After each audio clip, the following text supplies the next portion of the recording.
Heavenly Father, we come before you today with hearts full of adoration, acknowledging you as the creator of the heavens and the earth, the sustainer of all life, and the King of kings. You are the Alpha and the Omega, and we lift our voices in worship, for you alone are worthy of all honor, glory, and praise. We recognize your sovereignty over all nations, and we give you thanks for the countless blessings you have poured upon America.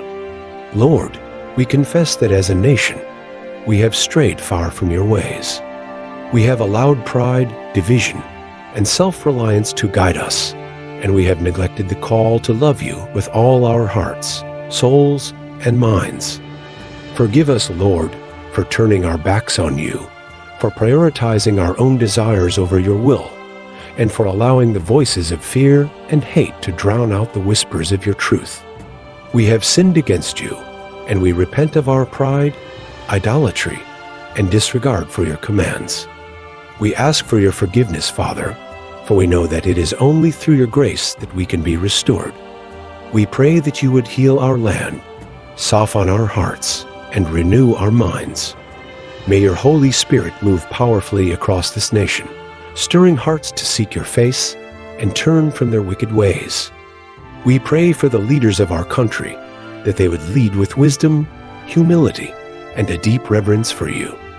We ask that you would raise up men and women who fear you and seek to honor your will in all their decisions. May justice and mercy reign, and may peace and unity come to replace division and strife. Father, we long to see a brighter future for America, a future where love for you and for one another triumphs, where your truth is proclaimed and lived out, where righteousness and justice prevail. May this nation once again become a beacon of hope, light, and freedom to the world, not through our own strength, but through your power working within us. We humbly ask for your mercy, grace, and revival in this land. May we as Americans and as Christians seek you first, trusting in your guidance and provision. Help us to be a people who turn our hearts back to you, who stand for truth, who love our neighbors, and who reflect your glory in all we do. And as we look toward the future, we remember that Jesus is our soon-coming King, the author of all authority, and the one who reigns supreme over every ruler, every nation, and every heart. We place our trust in his return, knowing that he will restore all things in his perfect timing. In Jesus' name we pray. Amen.